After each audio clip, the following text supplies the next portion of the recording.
हाँ बच्चों नमस्कार।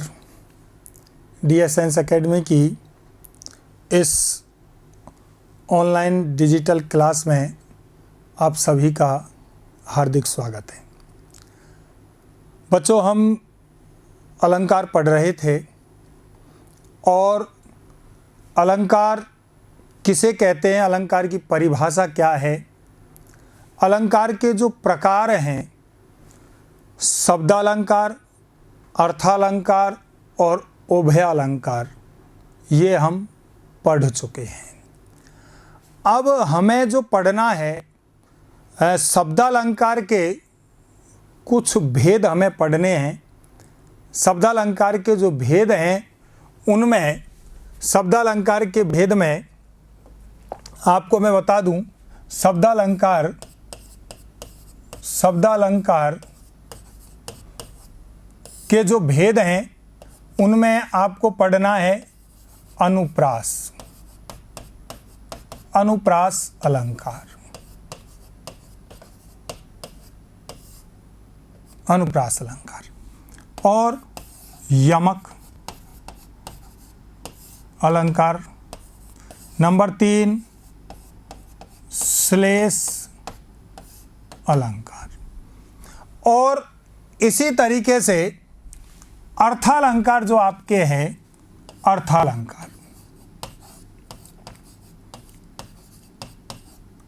अर्थालंकार में उपमा, रूपक, उत्प्रेक्षा और दृष्टांत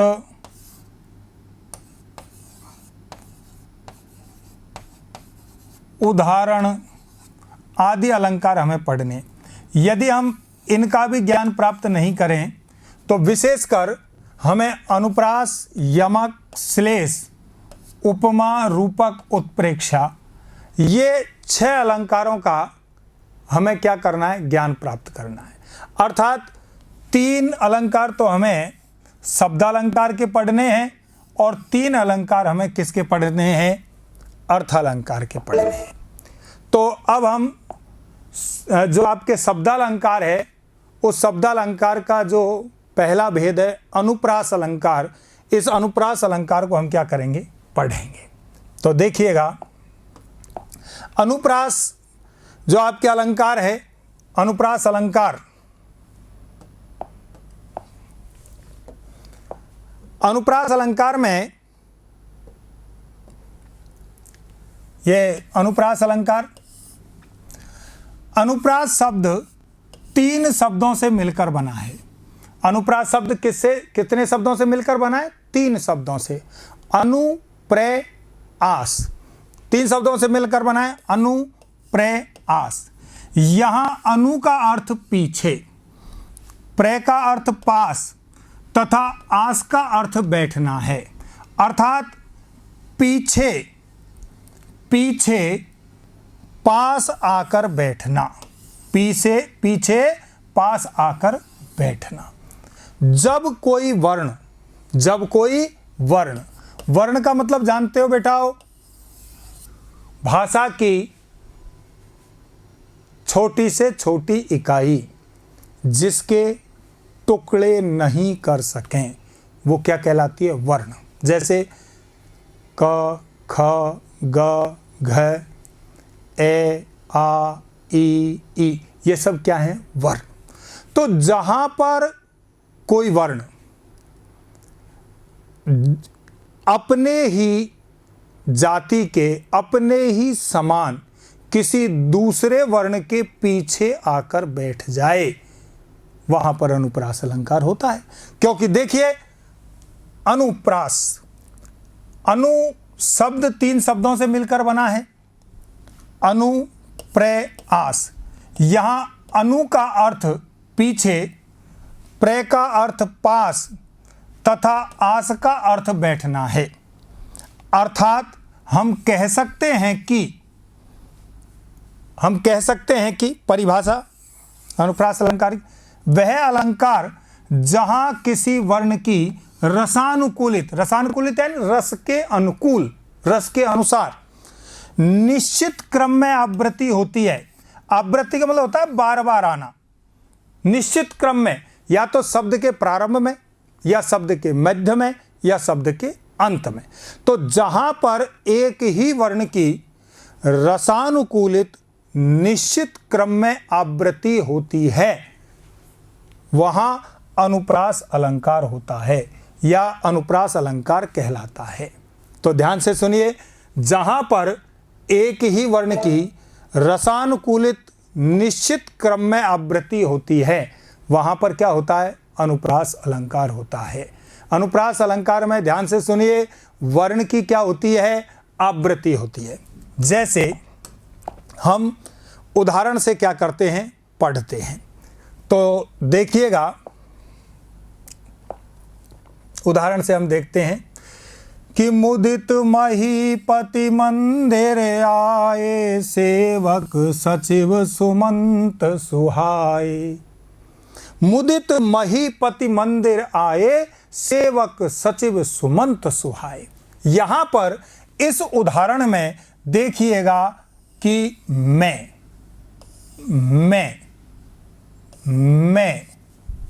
और इधर से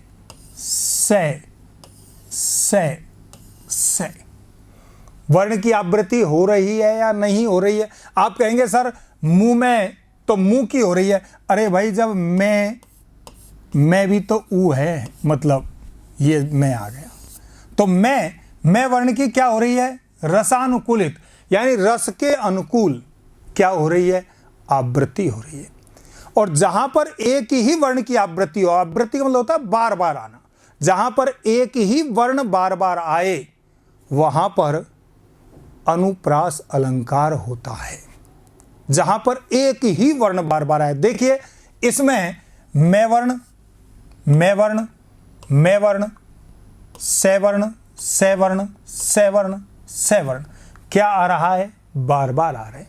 वैसे आपको आवश्यकता नहीं है, परंतु इनके क्या करते हैं, जैसे सीनियर कक्षा में तो इनके लक्षण भी लिखने होते हैं। तो लक्षण आपको बता देता हूं। वैसे तो आपको आवश्यकता नहीं है, क्योंकि वहां आपको विशेष में सीधा लिखना पड़ेगा। उपर्युक्त उदाहरण में या यहाँ पर अनुप्रास अलंकार का प्रयोग हुआ है, इतना लिखना है बस आपको। लेकिन फिर भी मैं आपको बता देता हूं। तो कैसे लिखेंगे? उपर्युक्त उदाहरण में मैं तथा से वर्ण की आवृत्ति हो रही है।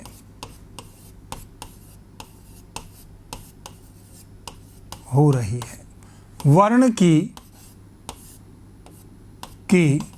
आवृत्ति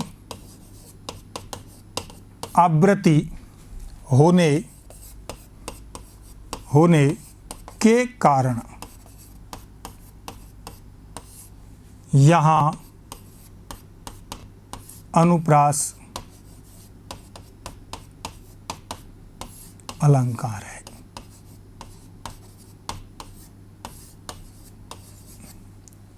समझ में आ गई होगी कि यहां पर क्या हो रहा है? वर्ण की क्या हो रही है? आवृत्ति हो रही है।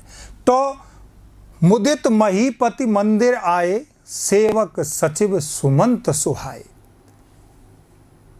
मैं वर्ण की आवृत्ति हो रही है और नीचे क्या हो रही है? सवर्ण की आवृत्ति हो रही है। अरे भाई, सरल शब्दों में यदि हम आपको बताएं तो आपने बचपन में आपने निश्चित रूप से बोला होगा क्या कि चंदू के चाचा ने चंदू की चाची को चांदी की चम्मच से चटनी चटाई। बोला कि नहीं बोला? चंदू के चाचा ने चंदू की चाची को चांदी की चम्मच से चटनी चटाई। अब कौन से वर्ण की आवृत्ति हो रही है? बोलो।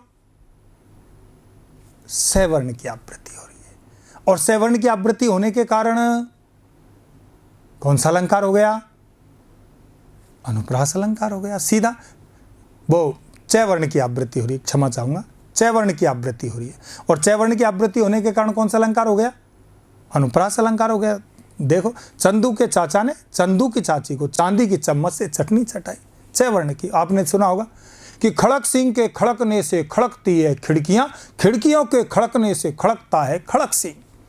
खड़क सिंह के खड़कने से खड़कती है खिड़कियां, खिड़कियों के खड़कने से खड़कता है खड़क सिंह। कौन से वर्ण की आवृत्ति हो रही है? कौन से वर्ण की आवृत्ति हो रही है? ख वर्ण की आवृत्ति हो रही है या नहीं हो रही है? और ख वर्ण की एक ही वर्ण की आवृत्ति होने के कारण अनुप्रास अलंकार।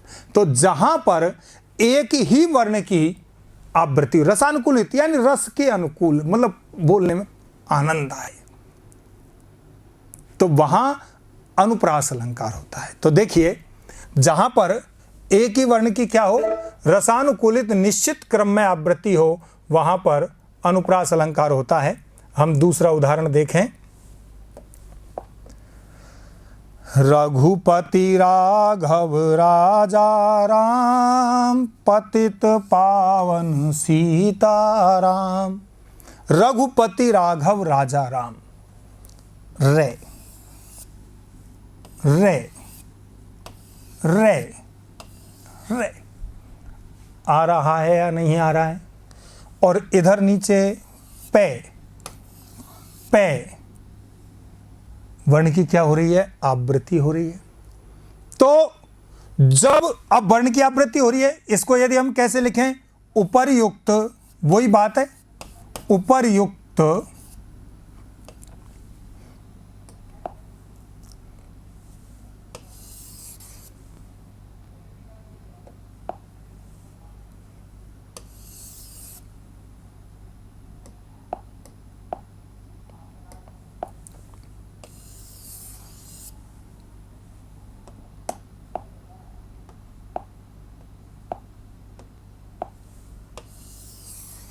चलो देखो,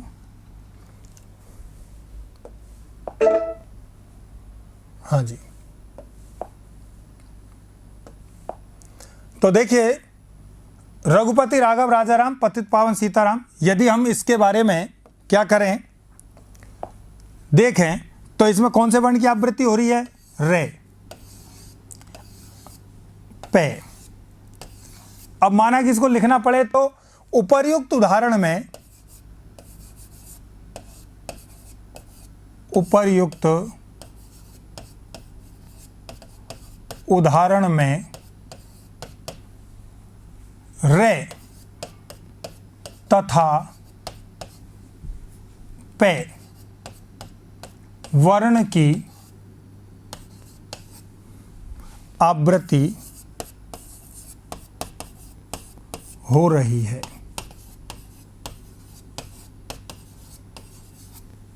और वर्ण की आवृत्ति होने के कारण यहां पर कौन सा अलंकार है? अनुप्रास अलंकार। तो जहां पर एक ही वर्ण की आवृत्ति हो, सरल शब्दों में समझें कि जब वर्ण की आवृत्ति हो जाए किसी भी वर्ण की, तो वहां पर अनुप्रास अलंकार होता है। वर्ण की आवृत्ति, जैसे हम अगला उदाहरण देखते हैं कि अगला उदाहरण आपके सामने है।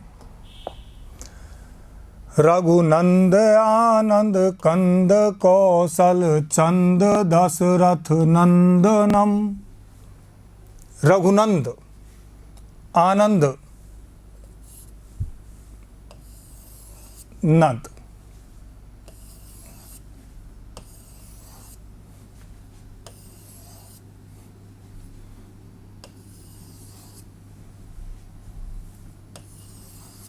हो रही है या नहीं हो रही है? अब आप कहेंगे आदा ने और दे की आवृत्ति हो रही है बार बार। यदि आप दे भी माने तो दे की आवृत्ति हो रही है ना? तो जहां पर एक ही वर्ण की आवृत्ति हो, जब किसी वर्ण की क्या हो जाए? आवृत्ति हो जाए, एक ही वर्ण क्या हो? बार बार आ जाए, तो वहां पर अनुप्रास अलंकार होता है। अगला उदाहरण हम देखें। भव्य भावों में भयानक भावना भरना नहीं। भव्य भावों में भयानक भावना भरना नहीं, तो यहां पर भय भय भय भय भय वर्ण की क्या हो रही है? आवृत्ति हो रही है। और इनकी आवृत्ति होने के कारण भय वर्ण की, उपर्युक्त उदाहरण में भय वर्ण की क्या हो रही है? आवृत्ति हो रही है। और आवृत्ति होने के कारण यहां पर कौन सा अलंकार हुआ? अनुप्रास अलंकार। तो अनुप्रास अलंकार के बारे में आप समझ गए होंगे कि अनुप्रास अलंकार में होता क्या है, अनुप्रास अलंकार की विशेषता क्या है। तो अनुप्रास अलंकार क्या है? जहां पर एक ही वर्ण की रसानुकूलित निश्चित क्रम में आवृत्ति हो, वहां पर अनुप्रास अलंकार होता है। तो क्या आ रही है? रघुनंद आनंद कंद कौशल चंद दशरथ नंदनम। आ रहा है या नहीं आ रहा है? आवृत्ति हो रही है। भव्य भावों में भयानक भावना भरना नहीं, तो भयवर्ण की क्या हो रही है? आवृत्ति हो रही है। तो जहां वर्ण की क्या हो? आवृत्ति हो। जब एक ही वर्ण, हम इन उदाहरणों के माध्यम से बार बार यही बात समझने का प्रयास कर रहे हैं कि जहां एक ही वर्ण की क्या हो? बार बार आवृत्ति हो, वहां पर क्या होता है? अनुप्रास अलंकार होता है। तो देखिएगा, अनुप्रास अलंकार में अगला उदाहरण आपके सामने है।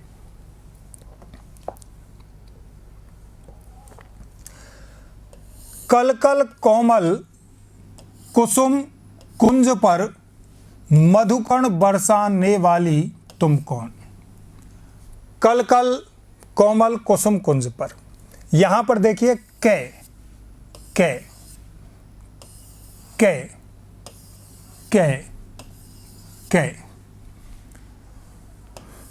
कै क्या आ रही है? आवृत्ति हो रही है। आवृत्ति हो रही है ना। तो कल कल कोमल कुसुम कुंज पर मधुकण बरसाने वाली तुम कौन। फिर भी क्या आ रहा है? तो जहां पर एक ही वर्ण की आवृत्ति हो, हर बार मैं आपको यही समझाने का प्रयास कर रहा हूं कि जहां एक ही वर्ण की रसानुकूलित निश्चित क्रम में आवृत्ति हो। अब रसानुकूलित को भी यदि आपके ध्यान में आए तो सीधा सरल शब्दों में आपको तो क्या ध्यान रखना है कि अनुप्रास अलंकार जहां वर्ण की आवृत्ति हो, जहां एक ही वर्ण बार बार आ जाए। और उदाहरण यदि आपको ध्यान में रखना है तो आप इसको याद करने की दृष्टि से मैंने आपको बताया ना कि चंदू के चाचा ने चंदू की चाची को चांदी की चम्मच से चटनी चटाई, खड़क सिंह के खड़कने से खड़कती है खिड़कियां, खिड़कियों के खड़कने से खड़कता है खड़क सिंह। समझ रहे ना? सीधा आपको ध्यान आ जाएगा। ध्यान क्या आ जाएगा कि इसमें कौन सा है? कौन सा है? अनुप्रास अलंकार है। सीधा ध्यान आ जाएगा और आप तुरंत क्या कर देंगे? क्या कर देंगे? विशेष में कौन सा? अनुप्रास अलंकार। और लिखा नहीं और सीधे अंक मिले नहीं। समझ में आ गई ना बात? तो देखिएगा आगे। तरनी तनुजा तट तमाल तरुबर बहु छाए। तरनी तनुजा तट तमाल तरुबर बहु छाए। तरनी तय तय तय तय तय कौन से वर्ण की आवृत्ति हो रही है बेटा? हो तय वर्ण की। और एक ही वर्ण की आवृत्ति होने के कारण यहां पर कौन सा अलंकार हुआ? कौन सा हुआ? अनुप्रास अलंकार। तो जहां एक ही वर्ण की आवृत्ति हो, आप देख लो वर्ण की क्या हो रही है? आवृत्ति हो रही है। तो जहां एक ही वर्ण की आवृत्ति हो वहां पर कौन सा अलंकार होता है? अनुप्रास अलंकार होता है। तो आपके इन उदाहरणों से निश्चित रूप से अनुप्रास अलंकार आपको समझ में आ रहा होगा कि भाई अनुप्रास अलंकार में क्या होता है। अनुप्रास अलंकार में किसी वर्ण की क्या होती है? आवृत्ति होती है। तो देखिएगा अगला उदाहरण हम देखते हैं। अगला उदाहरण, सत्य स्नेह शील सुख सागर। बेटा ये जो आपका उदाहरण है, ये उदाहरण पहले आपके कक्षा 10 में क्या किया जाता था? सीधा प्रश्न भी अलंकार का पूछा जाता था। जैसे आपके क्रिया है, जैसे विशेषण है, वाक्य शुद्धि है, समझ रहे हैं आप, समास है, ऐसे ही आपके पहले अलंकार भी थे। और उस अलंकार में अनुप्रास अलंकार का यह उदाहरण कक्षा 10 में आ चुका है।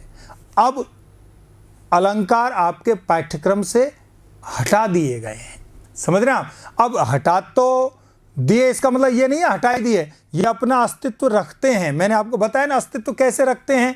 इनका ज्ञान होना आवश्यक है विद्यार्थी को अच्छे अंक प्राप्त करने के लिए, क्योंकि हम विशेष लिखेंगे, विशेष में हम इन चीज़ों को लिखेंगे ताकि जांचकर्ता यह सोच सके कि बालक कोई उच्च कोटि का है, जिसे कक्षा 10 में जो चीज़ नहीं पढ़ाई जा रही है उसका भी ज्ञान है।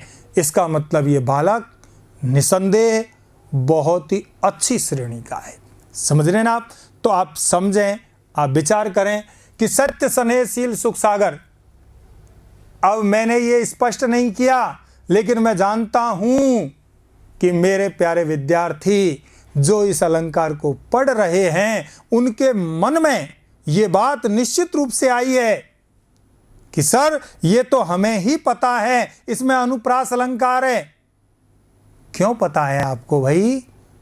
अरे सर इतना भी नहीं जानते क्या हम? क्या जानते हो? हम ये जान रहे हैं सर इसमें स वर्ण की आवृत्ति हो रही है, और स वर्ण की आवृत्ति होने के कारण सर इसमें कौन सा अलंकार है? अनुप्रास अलंकार है। बिल्कुल प्यारे बच्चों, आप बिल्कुल सही समझ रहे हो। आपकी जो समझने की दिशा है वो सही है, आप बिल्कुल सही समझे। अच्छा चलो अगले के बारे में सोचते हैं। कानन कुंडल कुंचित केसा, कानन कुंडल कुंचित केसा, कानन कुंडल कुंचित केसा। तो क्या समझ रहे हो? अरे सर समझने की बात क्या है? कै वर्ण की आवृत्ति हो रही है। हाँ, कै कै कै कै। और जहां एक ही वर्ण की आवृत्ति हो वहां पर कौन सा अलंकार होता है बेटाओ? कौन सा अलंकार होता है? वहां अनुप्रास अलंकार होता है। तो अगला उदाहरण देखें।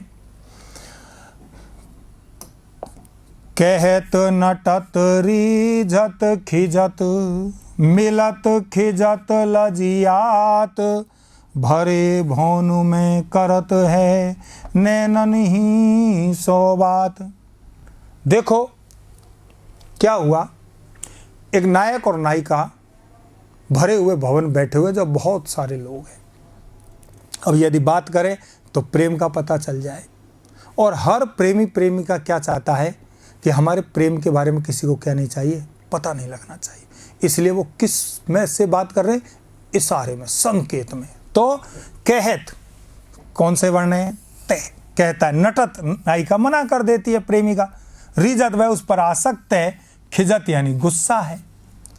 मिलत दृष्टि मिलती है। खिजत यानी गुस्सा हो जाता है, और लजियात यानी नायिका लज्जित हो जाती है। भरे भवन में करत है, भरे हुए भवन यानी भवन में करता है। नैननी सो बात, आँख ही आँखों में क्या करता है? बात करता है। हमें इनके अर्थ से तो आवश्यकता नहीं है, इसलिए मैं आपको इनका अर्थ ज़्यादा नहीं बता रहा हूँ किसी का, क्योंकि सीधा हमें तो अनुप्रास पढ़ना है, अर्थ के चक्कर में नहीं फंसना है अभी इसमें।